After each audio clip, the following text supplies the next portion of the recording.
इस टापू पर बांग्लादेश हजारों रोहिंग्या मुसलमानों को शिफ्ट कर रहा है। अगर बाढ़, बारिश या चक्रवात आया तो यही टापू हजारों रोहिंग्याओं की कब्र बन जाएगा।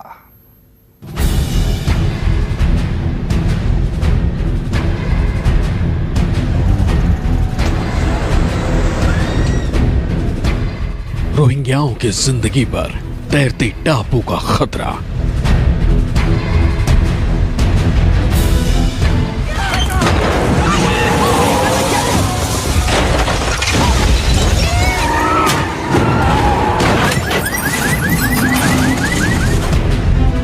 बारिश से जल समाधि ले लेगा टापू।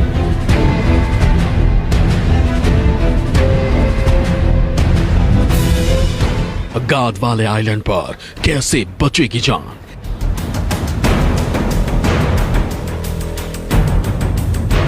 समंदर के बीचों बीच ये मौत का वो टापू है जिस पर हजारों जान अटकी हुई है।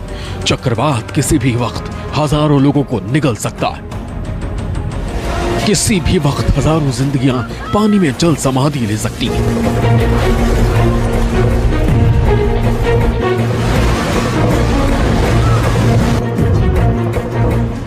बंगाल की खाड़ी में यही वो मौत का टापू है जिस पर बांग्लादेश की सरकार अब तक हजारों रोहिंग्या मुसलमानों को शिफ्ट कर चुकी है। लाखों लोगों को यहां बसाने की योजना है।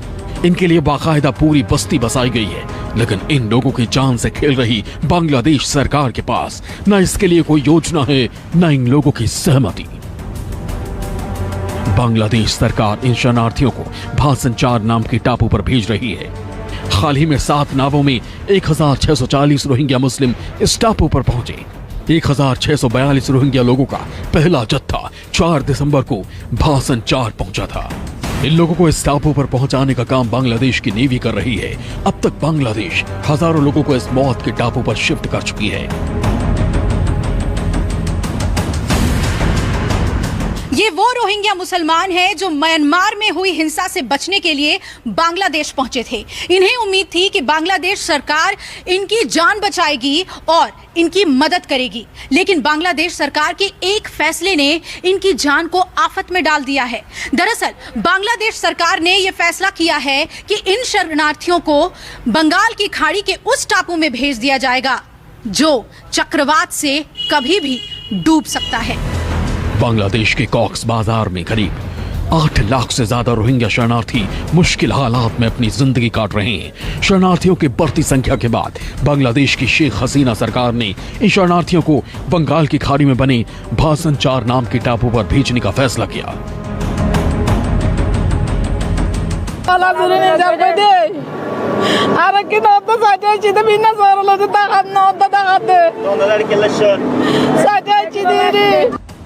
लेकिन ये भासन 4 नाम का टापू इतना खतरनाक क्यों है, पहले ये जानिए। भासन 4 आइलैंड बंगाल की खाड़ी पर बसा है।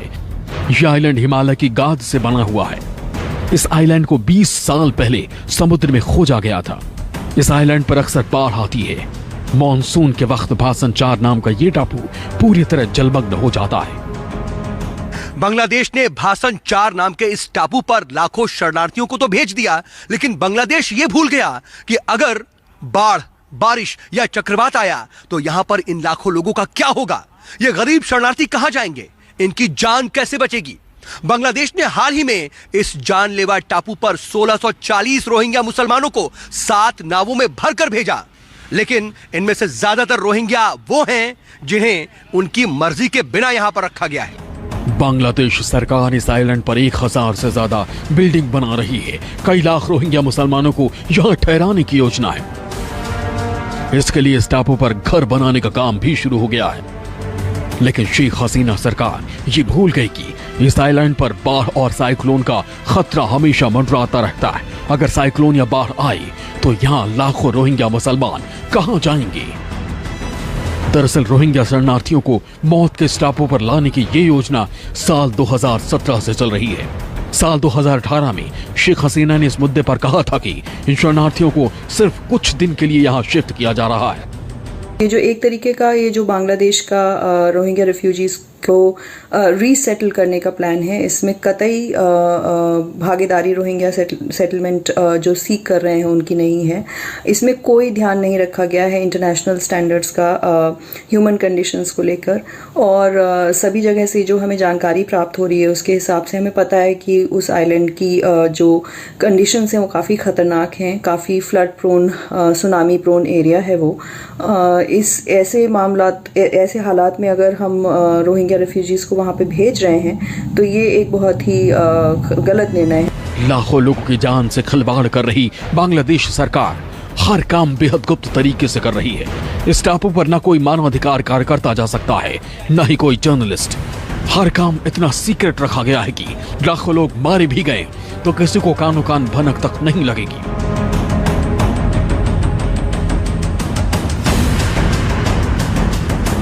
कॉक्स बाजार के पास तट पर बने हजारों कैंप में इस वक्त भी लाखों शरणार्थी जानवरों जैसी जिंदगी जी रहे हैं। न तन पर कपड़े हैं, न खाने को रोटी, न साफ पानी। बांग्लादेश सरकार इन लोगों को बड़े घर और सुविधाओं का वादा कर इन्हें मौत की तैरते टापू पर पहुंचा रही है। हालांकि बांग्लादेश सरकार दावा करती है कि भाषांचार पूरी तरह से सुरक्षित है। टापू पर सभी सुविधाएं हैं, झीलें हैं और इंफ्रास्ट्रक्चर हैं जो आपदाओं का सामना कर सकते हैं। दुनिया में सबसे ज्यादा रोहिंग्या मुसलमान म्यांमार में रहते हैं, लेकिन भगवान बुद्ध के सिद्धांतों पर चलने वाला म्यांमार भी इन्हें एक सेकंड बर्दाश्त नहीं करना चाहता। म्यांमार ही नहीं, दुनिया का कोई भी देश इस समुदाय को खुशी खुशी अपने यहां बसने नहीं देना चाहता। म्यांमार से जान बचाकर बांग्लादेश पहुंची लाखों रोहिंग्याओं को लगने लगा था कि उनकी जान बच गई है, लेकिन बांग्लादेश ने जिस तैरते टापू पर इन हजारों जिंदगियों को बसाया है उससे इनकी जिंदगी पर बहुत बड़ा खतरा मंडरा रहा है। Bureau report, news 24। तो एक तरफ टापू पर हजारों लोगों की जान अटकी हुई है, तो दूसरी तरफ ब्रिटेन के तट पर सफेद आफत मंडरा रही है। अब तक का सबसे विशालकाय आइसबर्ग ब्रिटेन को निगलने के लिए निकल पड़ा है। दैत्यकारी आइसबर्ग के ब्रिटेन की तरफ बढ़ने की खबर से ही ब्रिटेन के लोगों की रूह कांप गई है। अगर यह तट से टकराया तो तबाही के साथ मौत का भीषण तांडव होगा।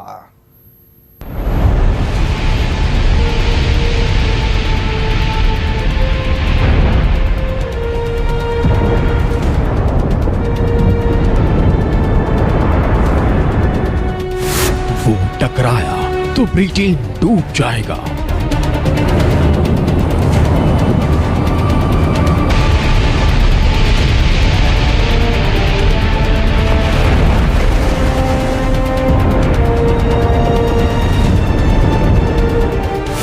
वो भड़का तो सुनामी आ जाएगी।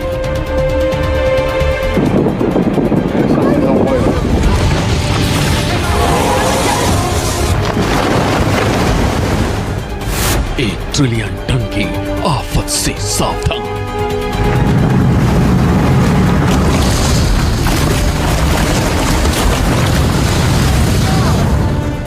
समंदर में उतरा सफेद यमराज। ब्रिटेन की तरफ धीरे धीरे बढ़ रहा है सफेद यमराज। एक ऐसा खतरा जिससे दुनिया का एक देश हमेशा हमेशा के लिए जल समाधि ले लेगा। एक ऐसी आफत जो लाखों लोगों की मौत का कारण बन सकती है। वो तट से टकराएगा तो समंदर में सुनामी आएगी, जिससे चारों तरफ विनाश पसर जाएगा। यही है वो खतरा जो ब्रिटेन के लिए सबसे बड़ी मुसीबत बन गया है। गौर से देखिए इस पहाड़ को, जो पत्थरों और चट्टानों का नहीं बल्कि बर्फ का पहाड़ है। वैज्ञानिकों ने इसे A68A नाम दिया है। आइसबर्ग का आकार बेहद बड़ा है, यही वजह है कि नुकसान की आशंका भी उतनी ही बड़ी हो सकती है। 1 ट्रिलियन टन का ये आइसबर्ग समंदर में तैरते हुए उस ब्रिटेन की तरफ बढ़ रहा है जहां 6 करोड़ से ज्यादा की आबादी है। A68A एक ऐसा आइसबर्ग जो धीरे धीरे ब्रिटेन की तरफ बढ़ रहा है। जरा सोचिए, आप समुद्र के किनारे रहते हैं और एक दिन अपनी आंखों के सामने अचानक एक विशाल बर्फ का पहाड़ देखते हैं। ये पहाड़ तबाही ला सकता है, पूरे शहर को अपनी आगोश में ले सकता है। तो आप क्या करेंगे? अगर ये आइसबर्ग ब्रिटेन से टकराता है तो यहां तबाही आनी तय है। सवाल है कि समंदर में कहां पहुंचा है बर्फीला पहाड़, धरती के किस हिस्से से आया है ये सफेद संकट। 1 ट्रिलियन टन का यह आइसबर्ग 3 साल पहले अंटार्कटिक आइस शेल्फ से कटकर अलग हुआ था। 10,000 से ज्यादा मील का सफर तय करने के बाद दक्षिण अटलांटिक में दक्षिण जॉर्जिया से 125 मील दूर पहुंचा। आइसबर्ग साउथ जॉर्जिया और सैंडविच आइसलैंड की तरफ आगे बढ़ रहा है। ये एक ब्रिटिश ओवरसीज टेरिटरी है। A68A नाम का ये आइसबर्ग अगर ब्रिटेन के टापू से टकराया तो न केवल ब्रिटेन को भारी नुकसान होगा बल्कि समंदर में रह रहे लाखों करोड़ों जीव जंतुओं के अस्तित्व पर बड़ा खतरा पैदा हो जाएगा। तो त्रासदी की 2 बड़ी खबरें आपने देखी, लेकिन अब बात करेंगे बैटल ऑफ बंगाल की, जहां बम और आग वाला टशन देखने को मिल रहा है। लेकिन सबसे पहले नजर इस वक्त की टॉप हेडलाइंस पर। समर्थन देने के लिए किसानों ने दिया राजनीतिक दलों का धन्यवाद। कहा भारत बंद के दौरान अपना झंडा बैनर ना लगाएं पार्टियां। भारत बंद से पहले कृषि मंत्री का बड़ा बयान। कहा अगर आंदोलन जारी रहा तो इससे निपटेंगे। कृषि कानूनों को बताया फायदेमंद। किसानों के समर्थन में लखनऊ में अखिलेश यादव ने दिया धरना तो सीएम योगी ने लगाया आरोप। कहा किसान সবুজের হাতছানি দেয়া এই ভূখণ্ডেই হচ্ছে ভাষাঞ্চর। কক্সবাজার থেকে 1 লক্ষ রোহিঙ্গাকে এখানেই স্থানান্তরের পরিকল্পনা করেছে বাংলাদেশ সরকার। বঙ্গোপসাগরের বুকে গজিয়ে ওঠা এই ভূমি মাত্র 2 বছরে আমূল বদলে দিয়েছে বাংলাদেশ নৌবাহিনী। ভাষাঞ্চরে রোহিঙ্গাদের জন্য এ ধরনের 1440টি ঘর নির্মাণ করা হয়েছে এবং প্রতিটি ঘরে 16টি করে কক্ষ আছে। প্রতিটি কক্ষের সামনে লম্বা বারান্দা আছে এবং প্রতিটি ঘরের সামনে একটি রাস্তা আছে, বেশ প্রশস্ত রাস্তা। বাংলাদেশের মূল ভূখণ্ড থেকে ভাষাঞ্চরে যাতায়াত খুব একটা সহজ নয়। নৌবাহিনীর জাহাজ ছাড়া ভাষাঞ্চরে যাতায়াত যেমন সময় লাগে বেশি, তেমনি ঝুঁকিপূর্ণ মনে হয়েছে। চট্টগ্রামের নেভি বোট ক্লাব থেকে যাত্রা শুরুর 20 মিনিট পর বঙ্গোপসাগরে প্রবেশ করছে নৌবাহিনীর এই জাহাজটি। এখন কিন্তু সমুদ্রের এই ঢেউ বেশ টের পাওয়া যাচ্ছে, কারণ শুরুতে ঢেউ এতটা প্রবল ছিল না। যতই বঙ্গোপসাগরের দিকে যাচ্ছে ঢেউ ততই বেশি হচ্ছে। চট্টগ্রাম থেকে ভাষাঞ্চরে পৌঁছতে সময় লেগেছে প্রায় 3 ঘন্টা। এখানে পৌঁছে নৌবাহিনীর সদস্যরা ছাড়াও দেখা মিলল আরও কিছু নির্মাণ শ্রমিক এবং মহিষ চড়িয়ে বেড়ানো কিছু রাখালের সাথে। এখানে বিস্তর জায়গা, অট্টালিকা জায়গা, এই কারণে এখানে আগে আসি না আমরা স্বর্ণদ্বীপ সেনাবাহিনী আছে না, সেখানে আসি তারা তো এখানে চাষবাস করে, তো আঙুরকে আমরা কিন্তু চলে যান অন্য চলে যান, তো আমরা এখানে আনি রেখেছি। উখিয়া ও টেকনাফের ক্যাম্পগুলোতে বর্তমানে 20 জন রোহিঙ্গার জন্য একটি টয়লেট রয়েছে। অন্যদিকে ভাষাঞ্চরে 11 জন রোহিঙ্গার জন্য একটি টয়লেটের ব্যবস্থা আছে। এছাড়া রান্নাঘর, গোসলখানা এবং রাস্তাঘাট সব মিলিয়ে এই চরে রোহিঙ্গারা স্বাচ্ছন্দ্যবোধ করবেন বলেই কর্মকর্তারা দাবি করছেন। ভিতরে 2টো ডাবল বাংকার আছে, অর্থাৎ এখানে মোট 4 জন অনায়াসে শুতে পারবেন। এখানে একজন উপরে শুতে পারবেন, আরেকজন এখানে নিচে শুতে পারবেন। মোট 4 জনের ব্যবস্থা করা আছে, অর্থাৎ 4 সদস্য বিশিষ্ট একটি পরিবারের জন্য একটি কক্ষ বরাদ্দ থাকবে। যদি কারো পরিবারের সদস্য সংখ্যা 8 জন হয় বা তার চেয়ে বেশি হয়, তাদের জন্য 2টো কক্ষ বরাদ্দ দেওয়া হবে, এমনটাই বলছেন কর্মকর্তারা। কক্সবাজারের রোহিঙ্গা ক্যাম্পের ঘরগুলোতে কোনো বিদ্যুতের সরবরাহ নেই, কিন্তু ভাষাঞ্চরে সৌর বিদ্যুতের মাধ্যমে ঘরগুলোতে আলোর ব্যবস্থা করা হয়েছে। পরিকল্পিতভাবে তৈরি করা এই আবাসন ব্যবস্থায় স্কুল, কমিউনিটি ক্লিনিক, হাসপাতাল, খাদ্য গুদাম এবং পানি সরবরাহের ব্যবস্থা আছে। প্রতিটি ক্লাস্টারে 192টি পরিবার বসবাস করতে পারবে। যেসব রোহিঙ্গা এখানে বসবাস করতে আসবেন তাদের জন্য প্রত্যেকটি ক্লাস্টারে এ ধরনের একটি করে পুকুর খনন করা হয়েছে। এসব পুকুরের গভীরতা 10 ফিট পর্যন্ত আছে, এমনটাই কর্মকর্তারা বলছেন। এখানে যারা বসবাস করতে আসবেন তাদের গৃহস্থলের নানা প্রয়োজনে এই পুকুরগুলো ব্যবহার হবে। এছাড়া এর পাশাপাশি এখানে মাছ চাষও করা হচ্ছে। ভাষাঞ্চরে রোহিঙ্গাদের নিয়ে যাবার বিষয়টি নিয়ে আন্তর্জাতিক সংস্থাগুলোর জোরালো আপত্তি রয়েছে। বড় ধরনের ঝড় এবং জলোচ্ছ্বাসের সময় এই চরের অবস্থা কি হবে সেটি নিয়েই এই উদ্বেগ তৈরি হয়েছে। জোয়ারের পানি সমুদ্র থেকে যাতে ভাসানচরে ঢুকতে না পারে সেজন্য এই বেড়িবাঁধ নির্মাণ করা হয়েছে। ভাসানচরের চারপাশে এই বেড়িবাঁধ যেভাবে নির্মাণ করা হয়েছে তাতে এর দৈর্ঘ্য দাঁড়িয়েছে প্রায় 14 কিলোমিটার। নৌবাহিনী বলছে গত 170 বছরে এই অঞ্চলে যতগুলো ঝড় হয়েছে তার সবগুলো তারা পর্যালোচনা করে দেখেছে। সেই বিশ্লেষণের ভিত্তিতেই ভাসানচরে বেড়িবাঁধ এবং 120টি আশ্রয়কেন্দ্র নির্মাণ করা হয়েছে। কর্মকর্তারা বলছেন এইসব আশ্রয়কেন্দ্র ঘণ্টায় 260 কিলোমিটার মাত্রার ঘূর্ণিঝড়েও ক্ষতিগ্রস্ত হবে না। এই চরে যেসব ঘর নির্মাণ করা হয়েছে রোহিঙ্গাদের থাকার জন্য সেগুলো মাটি থেকে 3 ফিট উচ্চতায় নির্মাণ করা হয়েছে। কারণ এখানে যখন বেড়িবাঁধ ছিল না তখন জোয়ারের পানি এখানে ঢুকত এবং সর্বোচ্চ 3 ফিট পর্যন্ত জোয়ারের পানি উঠত। সেই বিষয়টি মাথায় রেখেই এই 3 ফিট উচ্চতায় এটি তৈরি করা হয়েছে। প্রায় 3 মাস আগে সাগরে ভাসতে থাকা 306 জন রোহিঙ্গাকে ভাসানচরে এনে রাখা হয়েছে। এই সফরে সাংবাদিকদের সাথে তাদের দেখা করতে দেওয়া হয়নি। এমনকি চরের কোন স্থাপনায় তাদের রাখা হয়েছে সেটিও জানানো হয়নি। রোহিঙ্গাদের এখানে আদৌ আনা সম্ভব হবে কিনা সেটি এখন এক বিরাট প্রশ্ন হয়ে দেখা দিয়েছে। যদি সেটি সম্ভব না হয় তাহলে এই চরে হাজার হাজার কোটি টাকা খরচ করার অর্থ কি? এটা প্রকল্পের মুখ্য উদ্দেশ্য হলো প্রাথমিকভাবে যে অস্থায়ী একটা আবাসনের ব্যবস্থা করা বাস্তুচ্যুত মায়ানমার নাগরিকদের। আর দ্বিতীয় উদ্দেশ্য হলো এরা যখন চলে যাবে আমাদের বাংলাদেশি দুস্থ নাগরিকদের এটা আবাসস্থল হিসেবে। এই জন্য এটা প্রকল্পের নাম কিন্তু ভাসানচর প্রকল্প হয়নি, এই প্রকল্পের নাম আশ্রয়ণ প্রকল্প। বাংলাদেশে অন্যান্য আশ্রয়ণ প্রকল্পের ন্যায় কিন্তু এটা ব্যবহৃত হবে। রোহিঙ্গাদের সহায়তার জন্য কক্সবাজারে বর্তমানে 100-র বেশি দেশি বিদেশি এনজিও কাজ করছে।